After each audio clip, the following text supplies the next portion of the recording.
Hello everyone. मैं M D Yadav and आप देख रहे हैं सूर्योदय सक्सेस पॉइंट। आज के इस वीडियो में हम सॉल्व करेंगे क्लास 8 का गणित का मॉडल पेपर। और वह मॉडल पेपर जो आपके एग्जाम में 100% आने वाला है। इसी पैटर्न पर आधारित आपके प्रश्न पूछे जाएंगे। तो चलिए स्टार्ट करते हैं फर्स्ट क्वेश्चन से। और फर्स्ट क्वेश्चन है इसका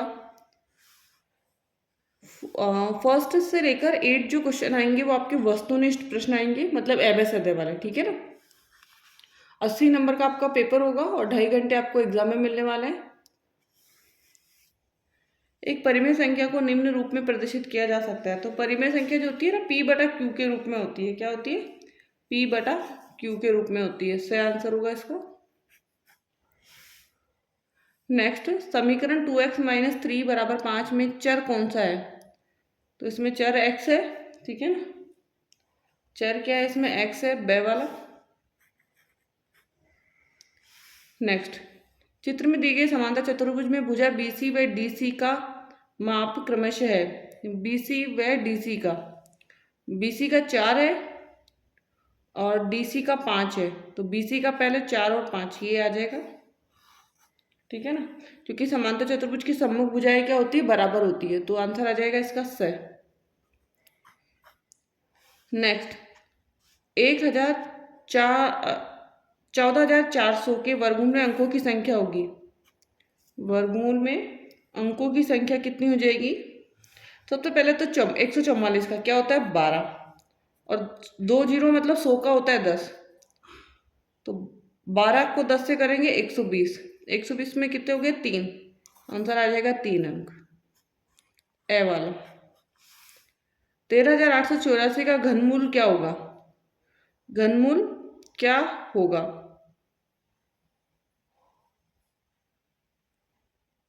तो 56 तो नहीं होगा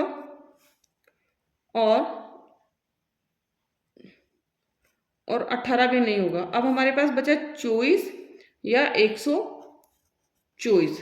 ठीक है ना। तो 124 तो होगा नहीं इसका घनमूल। हमारा हो सकता है इसका 24 का ही। क्या हो जाएगा इसका घनमूल? 5 का आंसर जो हो जाएगा वो हो जाएगा ए।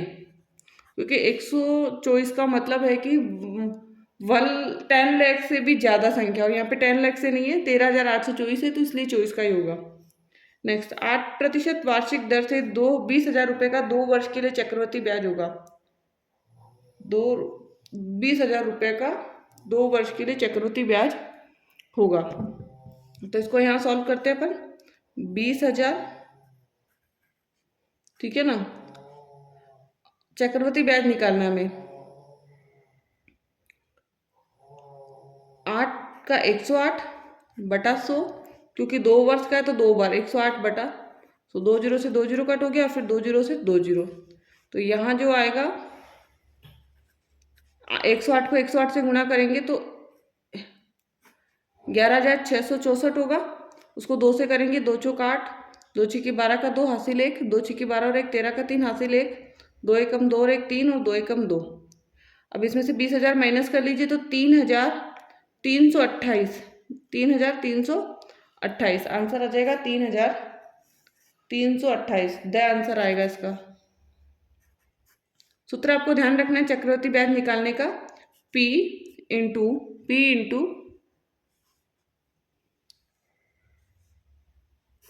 1 प्लस R बटा 100 की घात n। 1 प्लस n R बटा 100 की घात n आ जाएगा। नेक्स्ट प्रश्न, यदि x बराबर 2 है और y बराबर 3 हो तो 3x प्लस 3y का मान। तो 3 दूनी 6 और 3 त्रिका 9, 6 और 9 कितना हो जाएगा? 15। ये आंसर। नेक्स्ट, 2 इंटू 4 की घात 2 का सरलतम रूप है। तो 2 की घात 4 इंटू 4 की घात 2, यही आंसर हो जाएगा इसका भी। क्योंकि इंटू में है तो इंटू में ही रहेगा आपका। 5/8 इंटू -16/25 का मान लिखिए। तो 5/8 इंटू 16/25, तो काटिए इसको। 2 आ जाएगा। 8 दूनी 16, 5 एकम 5, 5 में 25, तो आंसर आएगा 2/5, क्योंकि 16 के आगे माइनस लग रहा तो -2/5। आंसर क्या आ जाएगा? -2/5। नेक्स्ट है question number 10। 3x/5 plus 2x/5 plus x/5 को हल कीजिए। ठीक है, तो नीचे क्या है? 5 है और यहाँ पे 3x plus 2x plus x। 3 में 2 जोड़ा 5, 5 में 1 जोड़ा 6, तो 6x/5। आंसर क्या हो जाएगा? 6/5x, 6x/5। ठीक है। नेक्स्ट, 800 का घनमूल अभाज्य गुणनखंड द्वारा ज्ञात कीजिए। इसमें लिखा हुआ है, ध्यान रखें, अभाज्य गुणनखंड, तो हमें इसी के द्वारा निकालना है। तो पहले 800 का अभाज्य गुणनखंड निकाल लेते हैं अपन। 2 चौक 8, 0 का 0, फिर 2 से करेंगे 2 दूनी 4, 0 ऐसा कैसा, फिर 2 से करेंगे 0 ऐसा कैसा, 2 एकम 2, 1000 आ गया। 1000 को फिर 2 से करेंगे तो 500 आएगा, और यहाँ पे ऊपर कर लेते हैं अपन। 500 को फिर 2 से कीजिए तो 250 आ जाएगा। 250 को फिर 2 से करेंगे तो 125 आ जाएगा। 125 को 5 से करेंगे 25 आएगा, और 25 को फिर 5 से करेंगे तो कितना आ जाएगा? 5, और 5 एकम 5। ठीक है ना। अब 800 का घनमूल क्या होगा? घनमूल निकालने के लिए क्यूब लगा देना है ऐसे। तो 3 के जोड़ा बना लिया। ऐसे 2 का एक जोड़ा बना, 2 ले लिया। इधर फिर 2 का जोड़ा बना, 2 ले लिया। फिर इधर 5 का जोड़ा बना, इंटू में 5 ले लिया। 3 के जोड़े बनाने थे। 2 दूनी 4, 4 पंजे 20। आंसर क्या आया? 20। ठीक है। नेक्स्ट, 80 विद्यार्थियों में से 25% गणित में रुचि रखते हैं, तो गणित में रुचि नहीं रखने वाले विद्यार्थियों की संख्या। ठीक है ना। गणित में रुचि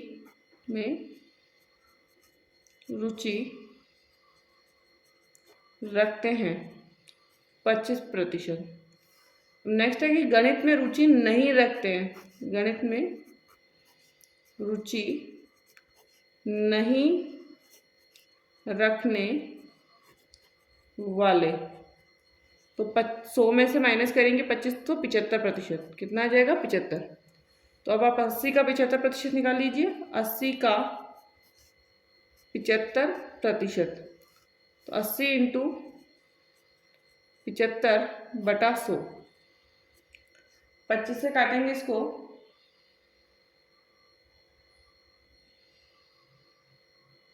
25 थी 75 और 25 चौक 100। 4 से काट देंगे, 4 दूनी 8, तो 20 और 3, तो 20 दिया 60। तो 60 विद्यार्थी जो है इसका आंसर आ जाएगा। कितना आ जाएगा? 60। नेक्स्ट क्वेश्चन, निम्नलिखित कथनों को पढ़कर सत्य सत्य में उससे उपयुक्त पर सही का चिन्ह लगाइए। तो 3/4 इंटू 3/4 इंटू 3 घातांक रूप में 3 घात 3 लगेगी, तो हाँ सही है, ये सत्य है। ठीक है। ए कोई अशून्य परिमेय संख्या है, वह n धनात्मक पूर्णांक है, तो a बराबर -n बराबर 1/n होगा क्या? हाँ, ये भी सत्य है। नेक्स्ट, किस संख्या को इकाई पूर्णांक व 2 की घातांक रूप में गुणनफल में प्रदर्शित करना ही मानक रूप कहलाता है? यह सत्य है। 2 की घातांक में नहीं होता, 10 की घातांक में होता है, तो यह सत्य हो जाएगा। 4/5 की घात 50 में घातांक 4/5 नहीं है, 50 है, तो ये भी असत्य हो जाएगा। घातांक क्या है? 50 है, तो ये भी असत्य हो गया। नेक्स्ट क्वेश्चन, नेक्स्ट है क्वेश्चन नंबर 14। रिक्त स्थानों की पूर्ति कीजिए। 10 सेंटीमीटर भुजा वाले 2 ठोस घनों को साथ साथ रखने पर प्राप्त घनाभ का आयतन होगा। 10 सेंटीमीटर भुजा वाले 2 ठोस घनों को, अब यहाँ एक 10 सेंटीमीटर का है और ये 10 सेंटीमीटर का, हमने साथ साथ रख लिया। ठीक है ना। तो 10 और 10 20 हो जाएगा, बट ऊंचाई और इसकी जो चौड़ाई होगी वो क्या होगी? 10 10 ही रहेगी, तो 2000 कितना हो जाएगा, 2000 centimetre cube, 2000 centimetre cube. Next, एक समचतुर्भुज का क्षेत्रफल 240 सेंटीमीटर है। यदि विकर्ण की लंबाई 30 सेंटीमीटर तो उसके दूसरे विकर्ण की लंबाई हमें बतानी है। दूसरे विकर्ण की लंबाई होगी 30 का इसमें भाग दे दीजिए, 3 घंटे 24, मतलब 80 आएगा। 80 में 2 का भाग दे दीजिए, तो 3 घंटे 24। या फिर इसको सॉल्व करके देखते हैं, इसका आंसर क्या होगा। 240 है ना समचतुर्भुज का विकर्ण, क्षेत्रफल 240 दे रखा है, और समचतुर्भुज का सूत्र क्या होता है, 1/2 विकर्णों का गुणनफल बराबर में 240 है। तो 2 भाग में तो किस में आ जाएगा, इंटू में आ जाएगा 2, ठीक है ना। बटा में क्या रहेगा 30, 0 से 0 कटा, 3 घंटे 24, मतलब 8 दूनी 16 सेंटीमीटर। 80 नहीं आएगा, वहाँ पे 8 आएगा, तो 8 को 2 से गुणा करेंगे तो 8 दूनी 16। एक घनाभ का पृष्ठीय क्षेत्रफल होता है। अब घनाभ का पृष्ठीय क्षेत्रफल होता है 2 इंटू लंबाई, 2 इंटू ब्रैकेट बंद लंबाई चौड़ाई प्लस चौड़ाई इंटू ऊंचाई प्लस ऊंचाई इंटू लंबाई। तो ये इसका सूत्र होता है। एक घन की भुजा 4 सेंटीमीटर हो तो घन का आयतन होगा, घन का आयतन होता है भुजा क्यूब, मतलब 4 का क्यूब, 4 का क्यूब मतलब 4 चौके 16, 16 चौक 64। तो आंसर यहाँ पे 4 का क्यूब दे रखा है, तो 4 का क्यूब ही लिख दीजिए। नेक्स्ट क्वेश्चन,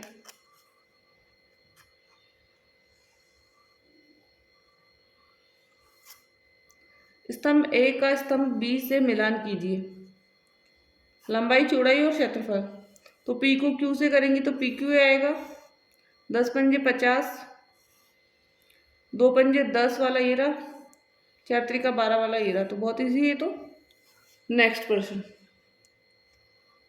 16 नंबर, निम्न आलेख किसी सप्ताह के प्रत्येक दिन के लिए पूर्वानुमानित तापमान तथा वास्तविक तापमान को दर्शा रहा है, ठीक है ना।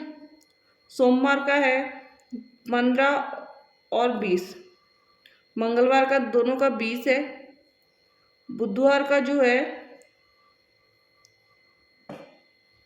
25 और 30 है, बृहस्पतिवार का 15 और 22.5 है, शुक्रवार का ऐसे ही बराबर है दोनों का, शुक्रवार के दिन, शनिवार में डिफरेंस है, और रविवार के अंदर दोनों का सेम है। तो क्वेश्चंस के आंसर देने इसी को आधार पर देख के, किस दिन पूर्वानुमानित तापमान व वास्तविक तापमान समान था। अब समान वाला जो है वो क्या है हमारा, मंगलवार के दिन हमने देखा था समान है, मंगलवार में समान था, एंड शुक्रवार में समान था, और संडे यानी रविवार को समान था। नेक्स्ट, सप्ताह में पूर्वानुमानित अधिकतम तापमान क्या था। पूर्वानुमानित अधिकतम तापमान क्या था सप्ताह में, तो ये था 35 डिग्री। सप्ताह में वास्तविक न्यूनतम तापमान क्या था, वास्तविक में न्यूनतम जो था 15 डिग्री। किस दिन वास्तविक तापमान पूर्वानुमानित तापमान में अंतर सर्वाधिक था, तो अंतर जो दोनों का सर्वाधिक था वो था बृहस्पतिवार को। किसको था, बृहस्पतिवार को,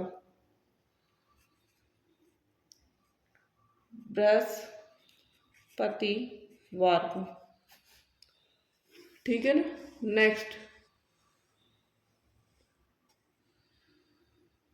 नेक्स्ट है 17, क्या 2352 एक पूर्ण वर्ग संख्या है, यदि नहीं तो 2352 को सबसे छोटा गुणज प्राप्त कीजिए जो कि पूर्ण वर्ग संख्या है, तथा नई संख्या वर्ग का वर्गमूल ज्ञात कीजिए।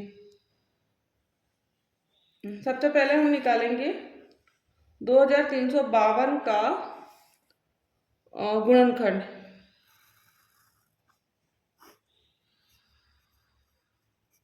2 से किया, 2 एकम 2, 2 एकम 2, दो सत्ते 14, दो छिक्की 12, फिर दो से किया, दो पंजे 10, दो अंटे 16, दो अंटे 16, फिर दो से किया, दो दूनी 4, दो नम 18, दो चौक 8, फिर दो से किया, दो एकम 2, दो दूनी दो चौक 8, दो सत्ते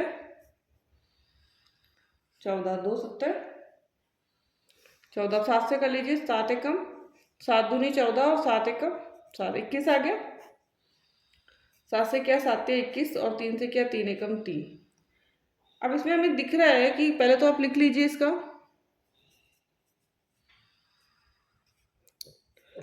2 into 2 into 2 into 2 into 7 into 7 into 3। तो 2 का जोड़ा बन रहा है, 2 का जोड़ा बन रहा है, 7 का जोड़ा बन रहा है, बट 3 का जोड़ा नहीं बन रहा है। तो 3 से गुणा करेंगे। किससे गुणा करेंगे? 3 से गुणा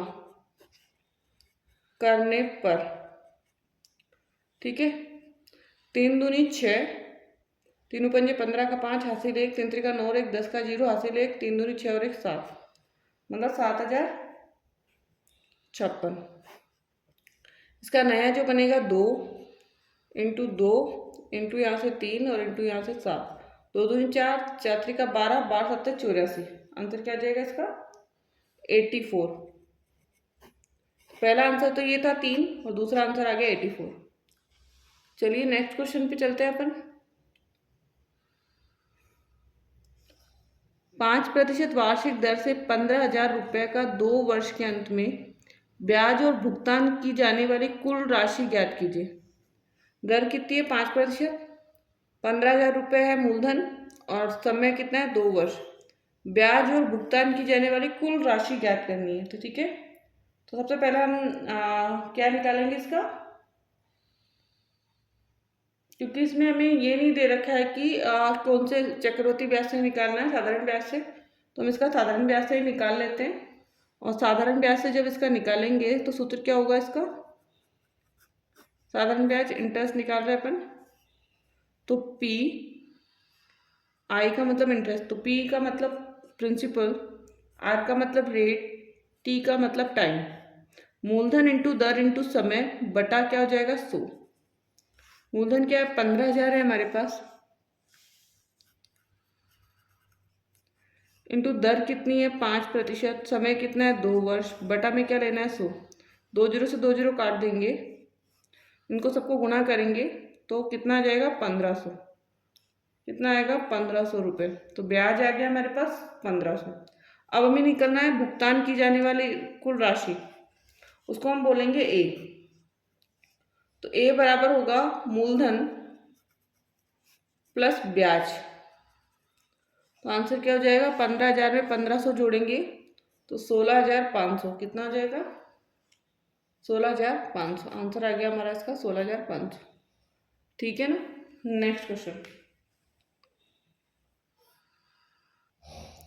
नेक्स्ट 19 नंबर क्वेश्चन। बोतलों के एक बैच को 25 बॉक्सों में रखा जाता है। यदि प्रत्येक बॉक्स में 12 बोतलें हैं, यदि इसी बैच की बोतलों को इस प्रकार रखा जाए कि प्रत्येक बॉक्स में 20 बोतलें हो तो कितने बॉक्स भरे जाएंगे? ठीक है, तो सबसे पहले तो हम लिखेंगे बॉक्सों की संख्या।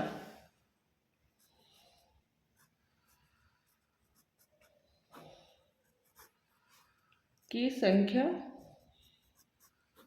25 थी और एक जगह में नहीं दे रखी थी तो हम x लिख देंगे। अब है बोतलों की संख्या,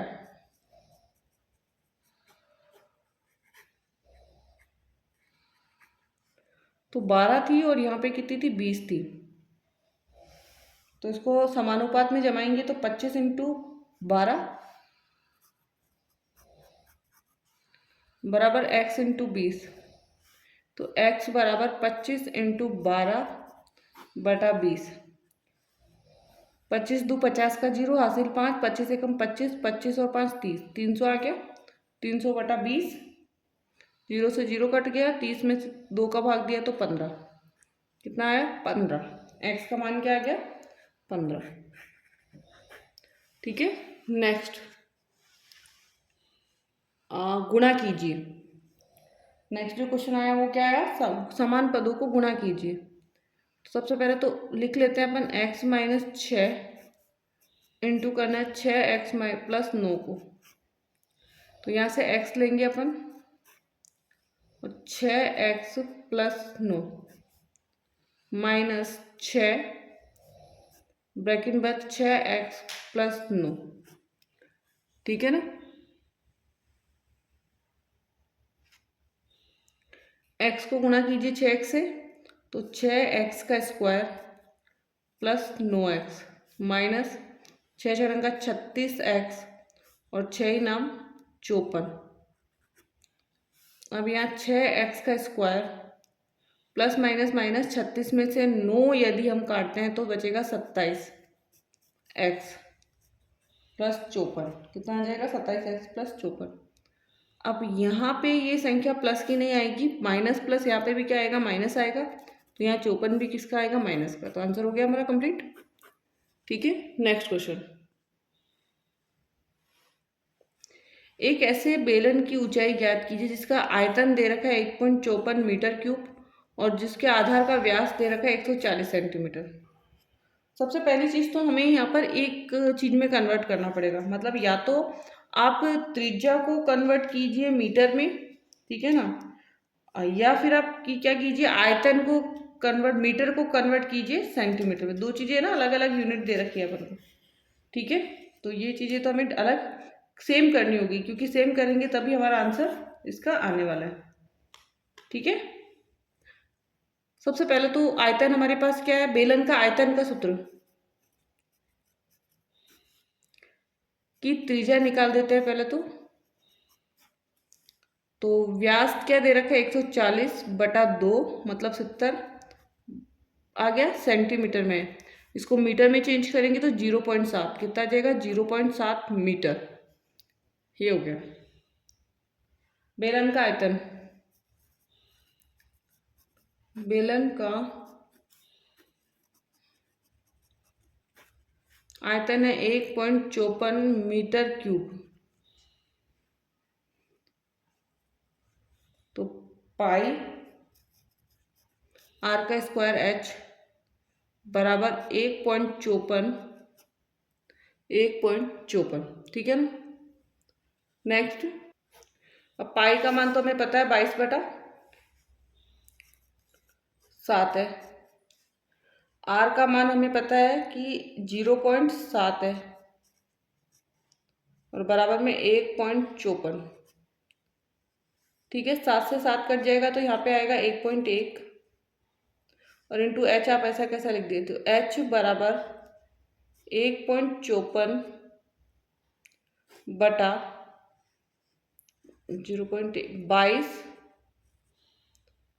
इंटू 0.1 इंटू 0.7।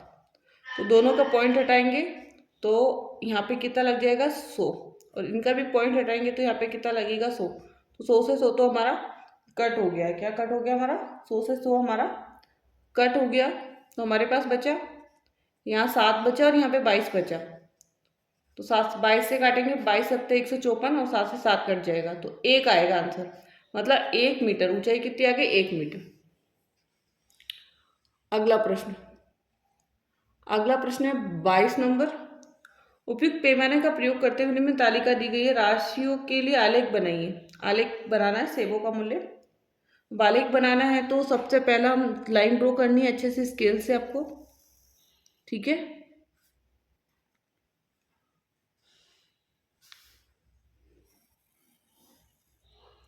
अब यहाँ देखिए 5 का पहाड़ा है, नीचे 5 का पहाड़ा है, ऊपर 1 2 3 4 है। तो अपन यहाँ लिख देते 1 2 3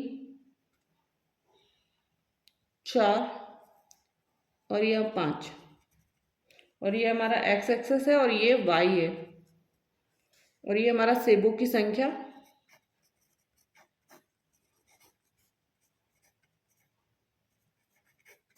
और ये हमारा होगा मूल्य 5 10 15 20 और यहाँ पर 25। अब एक का कितना है, एक पर है 5 तो यहाँ पर आ जाएगा इसका दूसरा है 2 पर है 10 तो यहाँ पर आ जाएगा। 3 पर है 15 तो यहाँ पर आ जाएगा। 4 पर है 20 और 5 पर है 25 तो यहाँ पर आ जाएगा। अब इस लाइन को यहाँ से मैच कर दीजिए 0 से।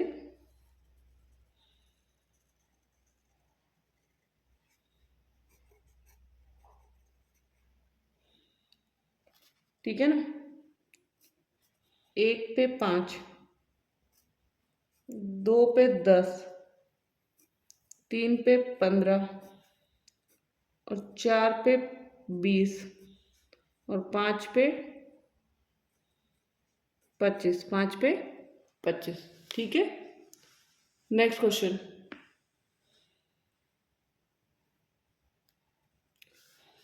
निम्नलिखित सूचना को दर्शाने वाला एक पाई चार्ट बनाइए। ये हमें क्या बनाना है? पाई चार्ट बनाना है। और यह इसी का प्रश्न है। 400 व्यक्तियों पर दिए गए सड़क के सर्वे द्वारा यातायात नियमों का पालन नहीं करने वालों का वृत्त चित्र में दर्शाया गया है। वृत्त चित्र को पढ़कर नीचे दिए गए प्रश्नों के उत्तर देने हैं हमें। तो दोनों में से एक क्वेश्चन कोई सा भी कर सकते हैं, जो भी आपको इजी लगता है। क्योंकि हम पाई चार्ट बनाना ऑलरेडी सीख चुके हैं, तो हम नेक्स्ट वाले क्वेश्चन को अटेंड करेंगे इस वीडियो में। और जो पाई चार्ट है हमारा ये हो गया। यहाँ पर सबसे अधिक भार क्षमता वाले वाहनों को चलाने वाले व्यक्तियों का प्रतिशत ज्ञात कीजिए। सबसे ज़्यादा किसका था? तो अधिक भार का जो है वो है हमारा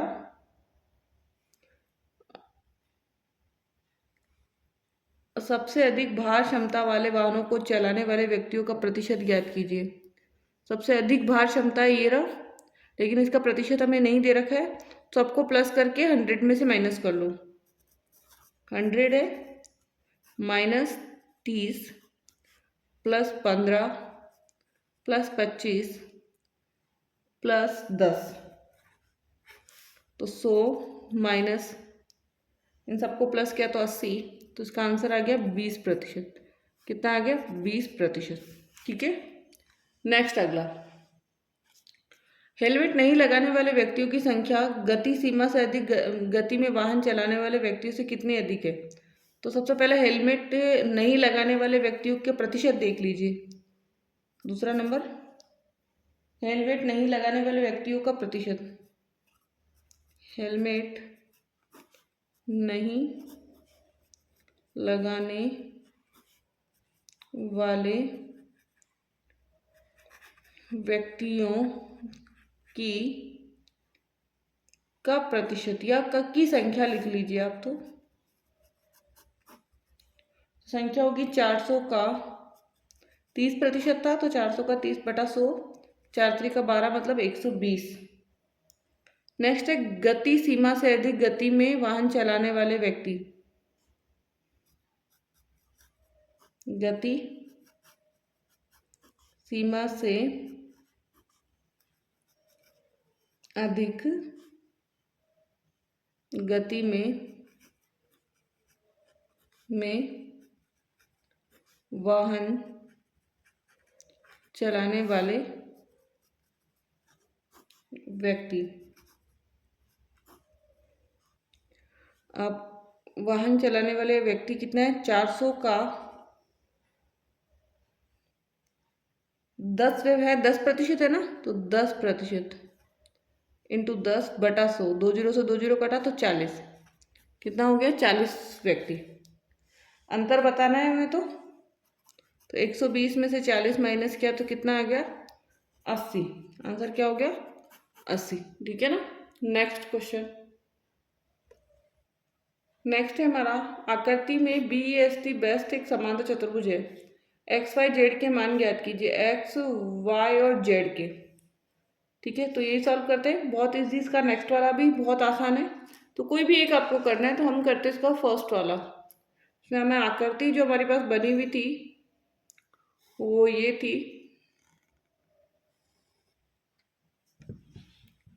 100 BEST।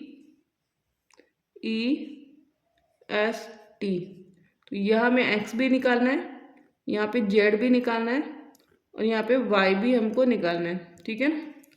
सबसे पहले तो x लेते हैं हम, तो x बराबर हो जाएगा 100, क्योंकि समांतर चतुर्भुज के सम्मुख कोण क्या होता है, सम्मुख कोण बराबर होते हैं, तो यहाँ पे आप लिख सकते हैं सम्मुख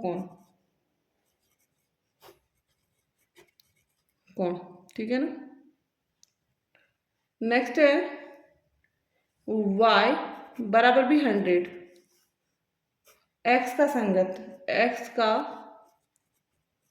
संगत कोण, x का क्या है, संगत है। अब निकालना है हमें z का, किसका निकालना है, z का, तो z बराबर 180 माइनस 100, तो कितना आ जाएगा, 80 डिग्री, ठीक है ना।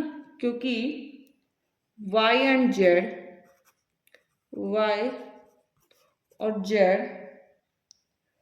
रैखिक युग्म बनाते हैं, रैखिक युग्म बनाते हैं, ठीक है ना। तो कंप्लीट हो गया। एंड नेक्स्ट इसका जो है वो गुणनखंड से संबंधित है। तो ये पूरा जो क्वेश्चन है आपको समझ में आया होगा। एंड सारे क्वेश्चन आपको समझ में आ गए तो प्लीज़ इस वीडियो को लाइक कीजिए, शेयर कीजिए एंड साथ ही चैनल को सब्सक्राइब करके बेल आइकन को जरूर प्रेस कर दें, जिससे कि अगले वीडियो का नोटिफिकेशन आपको प्राप्त हो जाए। Thank you so much.